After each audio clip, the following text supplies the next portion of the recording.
Hello everyone, welcome to healthy living with doctor Abhilasha. और आज जिस टॉपिक के बारे में मैं बात करने वाली हूँ वो है बैलेंस डाइट। बैलेंस डाइट क्या होती है? बैलेंस डाइट वो डाइट है जो कि आपके बॉडी को वो सारे न्यूट्रिएंट्स प्रोवाइड कराती है जो कि बॉडी की नॉर्मल फंक्शनिंग के लिए बहुत ज़रूरी होते हैं।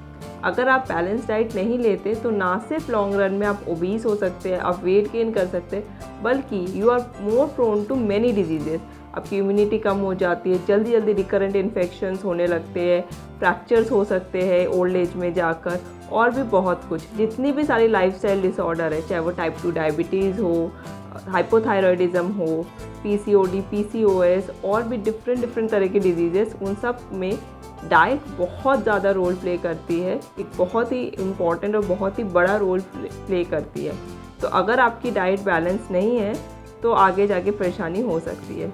तो आइए इस वीडियो में आज हम जानते हैं कि बैलेंस डाइट क्या होती है, उसके क्या क्या कंपोनेंट्स होते हैं और कैसे अपने डाइट में चेंजेस करके आप एक हेल्दी लाइफस्टाइल लीड कर सकते हैं। बैलेंस डाइट के अगर कंपोनेंट्स की बात करें तो उसमें आते हैं minerals, vitamins and antioxidant, carbohydrates including starch and fibres, protein and healthy fats. इससे पहले कि हम ये एक एक एलिमेंट्स को डिटेल में डिस्कस करें, I want to guide you about calories.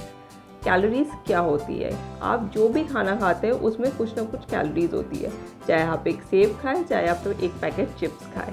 अब किस में ज़्यादा कैलोरीज है, किस में ज़्यादा कम है, ये तो थोड़ा एक लंबा डिस्कशन है जो हम किसी और वीडियो में डिस्कस करेंगे। बट इन एन एवरेज आपको आपकी बॉडी के हिसाब से कैलोरी इंटेक करनी चाहिए।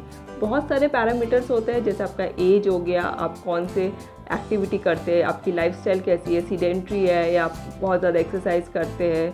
फिजिकल एक्टिविटी अगर आपकी ज़्यादा है तो आपको ज़्यादा कैलोरीज चाहिए।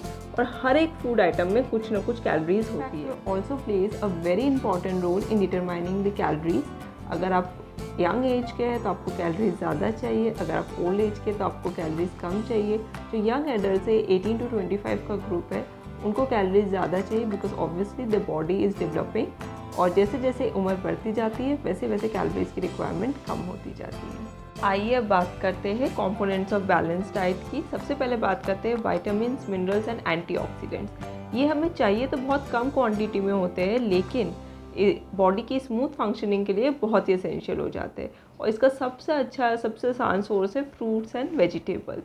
हाँ, जितने ज़्यादा आप fruits and green leafy vegetables या कलरफुल वेजिटेबल्स खाएंगे उतने ही ज़्यादा आपको विटामिन्स, मिनरल्स, एंटीऑक्सीडेंट्स, ये सब आपको, फाइबर, ये सब आपको मिलेंगे। फ्रूट्स हम सबको पता है बहुत ज़्यादा न्यूट्रिशियस होते हैं और ये एक आप एज अ स्नैक और डेज़र्ट भी खा सकते हैं। बहुत सारे मीठे फ्रूट्स होते हैं जैसे केला, सेब, पपाया, मैंगो, ये बहुत अच्छे सब्स्टिट्यूट होते हैं डेज़र्ट्स के। अगर आपको डायबिटीज़ नहीं है, अगर आप कोई पर्टिकुलर वेट लॉस प्लान नहीं फॉलो कर रहे हैं तो आप बेझिझक होके ये सारे मीठे फल खाइए and enjoy the benefits of these fruits। Fruits हमेशा लोकल यूज़ कीजिए, जो आपके घर के आसपास जो आपके रीजनल फ्रूट्स हैं उन्हें यूज़ कीजिए। सीजनल फ्रूट्स यूज़ कीजिए क्योंकि वो फ्रेश होते हैं और उनमें सबसे ज़्यादा न्यूट्रिएंट्स होते हैं। और वेजिटेबल के साथ एक चीज़ आपको ध्यान में ये रखनी है कि जितना ज़्यादा आप वेजिटेबल को कुक करेंगे उतनी ही उसकी न्यूट्रिशन वैल्यू कम होती जाएगी। तो कोशिश करिए कि आप सब्जियों को कम से कम पकाएं, उनको थोड़ा सा रॉ रहने दें, उनको थोड़ा सा क्रंची रहने दें और कम से कम तेल में सब्जियों को पकाएं। फ्रेश सब्जियां खाएं। India is a carb loving country. हम सबको अपने कार्बोहाइड्रेट से बहुत प्यार है। हम सबको अपना रोटी, चावल, पूरी, पराठा ये सब चाहिए और ज़्यादा क्वांटिटी में ही चाहिए। लेकिन अगर आप बैलेंस डाइट फॉलो कर रहे हैं तो कार्बोहाइड्रेट की क्वांटिटी आपको थोड़ी कम रखनी है और प्रोटीन की क्वांटिटी बढ़ानी है। हमारे इंडियन डाइट में हम लोग क्या करते हैं, कार्बोहाइड्रेट बहुत ज़्यादा ले लेते हैं और प्रोटीन बहुत कम लेते हैं। ऐसा नहीं करना है, दोनों को बैलेंस बना के चलना है। सबसे पहले तो आप कार्बोहाइड्रेट जो आपका होता है उसको कॉम्प्लेक्स कार्बोहाइड्रेट लीजिए। अब कॉम्प्लेक्स कार्बोहाइड्रेट क्या होता है? इसको डाइजेशन होने में थोड़ा सा ज़्यादा टाइम लगता है, जो धीरे धीरे अपना ग्लूकोज ब्लड में रिलीज़ करता है और जो आपको ज़्यादा देर तक फुल रखता है, जिससे कि आपको जल्दी जल्दी भूख नहीं लगती, ज़्यादा जल्दी आपको भूख नहीं लगती। जैसे कि मैदे की रोटी की जगह आप आटे की रोटी लीजिए। आटा भी कैसा? होल ग्रेन, जिसमें चोकर वाला आटा लीजिए। और तो और आप क्या कर सकते हो, उसमें मल्टीग्रेन रोटी भी ले सकते हैं आप, जिसमें कि ज्वार, बाजरा, मक्का, काला चना, ये सब भी आप अपने आटे में ऐड कर सकते हो, मल्टीग्रेन रोटी ले सकते हैं। अब ये क्या हो गया, अब ये कॉम्प्लेक्स कार्बोहाइड्रेट हो गया। और जो प्लेन रोटी या मैदे की पूड़ी जो आप लेते हैं वो सिंपल कार्बोहाइड्रेट होता है, जो कि बहुत ज़्यादा आपके लिए नुकसानदायक होता है। सिमिलरली वाइट राइस की जगह पारबॉइल्ड राइस या फिर ब्राउन राइस ले सकते हैं। और दालें भी आप छिलके वाली यूज़ कीजिए, धुली दालों की जगह छिलके वाली, जैसे साबुत मूंग, साबुत मसूर, ये सब दालें यूज़ कीजिए। Proteins are building blocks of our body and are very essential for growth, muscle and bone development. और तो और कई ऐसे एंजाइम्स और हार्मोन्स होते हैं जिनका की कंपोनेंट प्रोटीन होता है।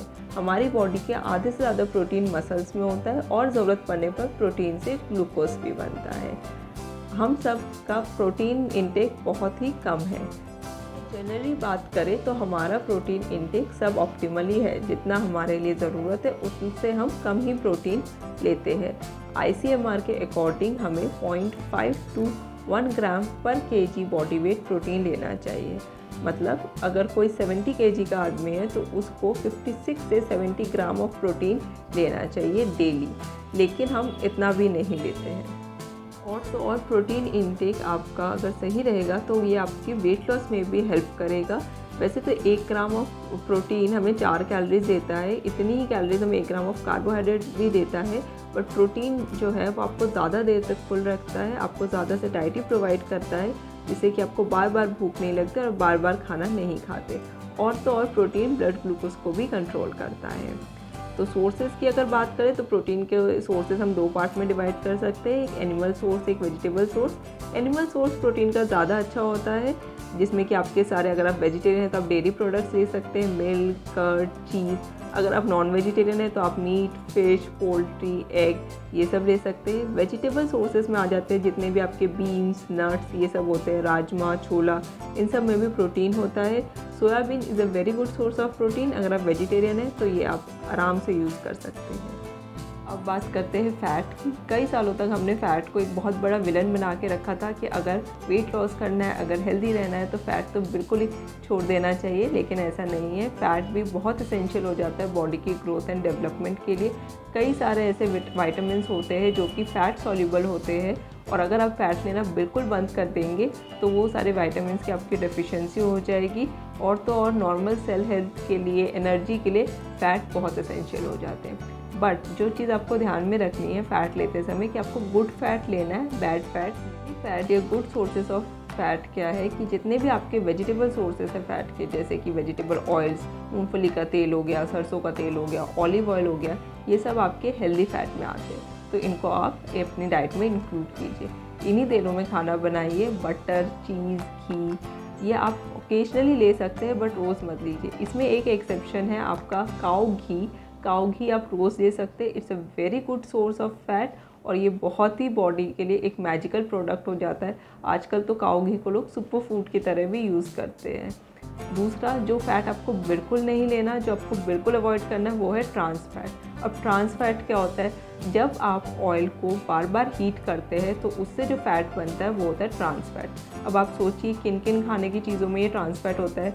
आपके समोसे, चिप्स, जो भी बाहर की तली भुनी चीज़ें, या कई बार हम घर में भी ऐसा कर लेते, पूरी पकोड़े तलने हो तो एक बार तेल को हीट कर लिया, फिर उसी तेल में दोबारा हीट करके उसको फ्राई कर लिया। तो ये चीज़ आपको नहीं करनी है। आपको कम से कम तेल का खाना खाना है, गुड सोर्सेज ऑफ फैट लेने हैं, और घी तो ऑब्वियसली आप अपनी डाइट में इंक्लूड कर ही सकते हैं। एक मेथड की बात करें तो एक बैलेंस डाइट की प्लेट कैसी लगेगी। हाफ ऑफ द प्लेट आपको अपने वेजिटेबल्स से फिल करने हैं, 1/4 आपको उसमें अपने कार्बोहाइड्रेट्स मतलब कि ग्रेन, रोटी, राइस, ये सब रखना है, 1/4 आपको प्रोटीन रखना है, और उसको कॉम्प्लीमेंट करना है आपको आपके किसी भी डेयरी प्रोडक्ट जैसे छाछ, मट्ठा, लस्सी, जो भी आप लेना चाहते हैं उससे आप कॉम्प्लीमेंट कर सकते हैं। आपको ये वीडियो अच्छी लगी हो, अगर आपको ये वीडियो इन्फॉर्मेटिव लगी हो तो प्लीज़ इसे लाइक कीजिए, कमेंट कीजिए, अपने फैमिली एंड फ्रेंड्स के साथ शेयर कीजिए, चैनल को सब्सक्राइब कीजिए। हेल्दी लिविंग विद डॉक्टर अभिलाषा, मैं हेल्थ रिलेटेड वीडियोस बनाती हूँ। अगर आपको भी कोई ऐसी वीडियो चाहिए तो प्लीज़ कमेंट करके बताना मत भूलिए। And stay healthy and stay happy.